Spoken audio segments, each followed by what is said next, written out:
All right, this video is all about room noise, background noise, and even some analog noise from some plugins or hardware. I'll show you how to remove that noise or at least remedy it if it's really bad. There are a lot of AI noise remover tools out there, but personally, I find that they mess with the quality of the audio and we want to keep that. So we're going old school today. We're going to stop asking AI to fix everything for us and use a tried and true solution called a noise gate plugin. This is literally one of my favorite plugins, not just for fixing noise, but for a cool mixing technique I'll show you as well. But a lot of people misuse this and get frustrated because they start to hear this ugly pumping sound when they set it wrong. I'll show you how to avoid that. I'm Kimera, vocal producer and plugin developer. You can get a free trial of all my plugins in the description below, including the one we'll be using today to fix these vocals. So how does a noise gate work? It is in the compressor family, but it has a very specific job. We call it a gate because the gate will close and not let sound through if it is below a certain decibel threshold. The difference between your actual wanted audio, like vocals or an instrument, and the sound of room hum or room reverb is a lot. Your audio is a lot louder than the room noise, so we set our threshold to identify what is likely the real audio, and anything quieter than that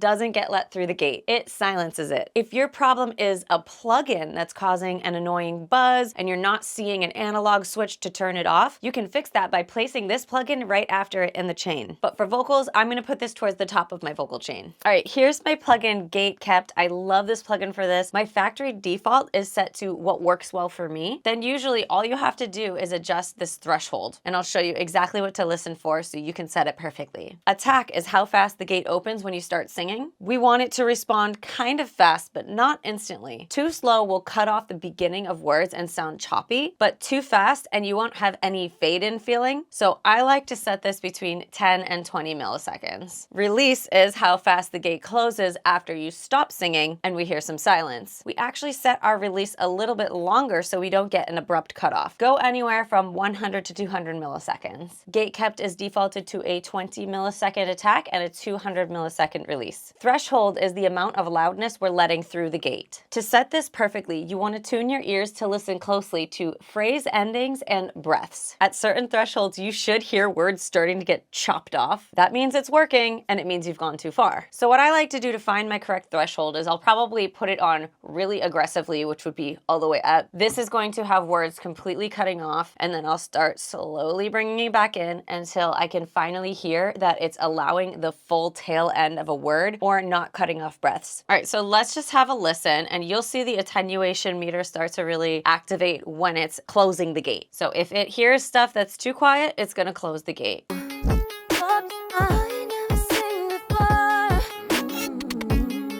Let me know. But the odd me, I don't know who I am anymore. What you do to me, me. You won't set me free. Baby, let me be. What you do to me, me.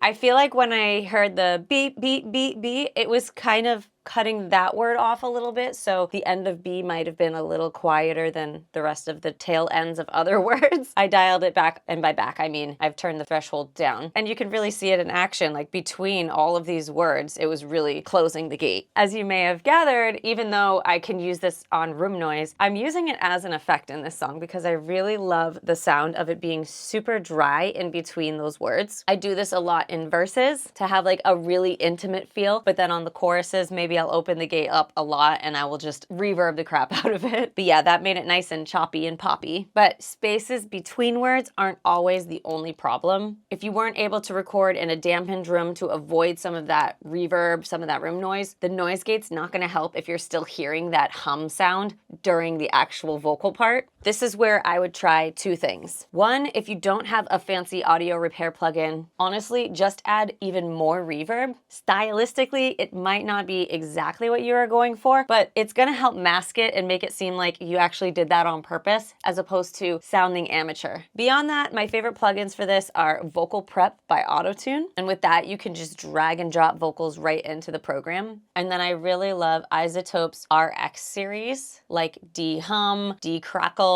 decouple, declip, all of those are pretty great, but if the noise is really bad, it's gonna sound like a little glitchy and affected. So you really wanna do your best to prevent some of those problems. Again, don't sleep on the closet recording booth. It really does help absorb a lot of that noise. If you wanna try Gatekept or Lush Verb or any of our plugins, just head to the link below and you can get a free trial. Say hi to me in the comments, and for more vocal production videos, this playlist is for you. Make sure you hit subscribe and I'll see you in the next video.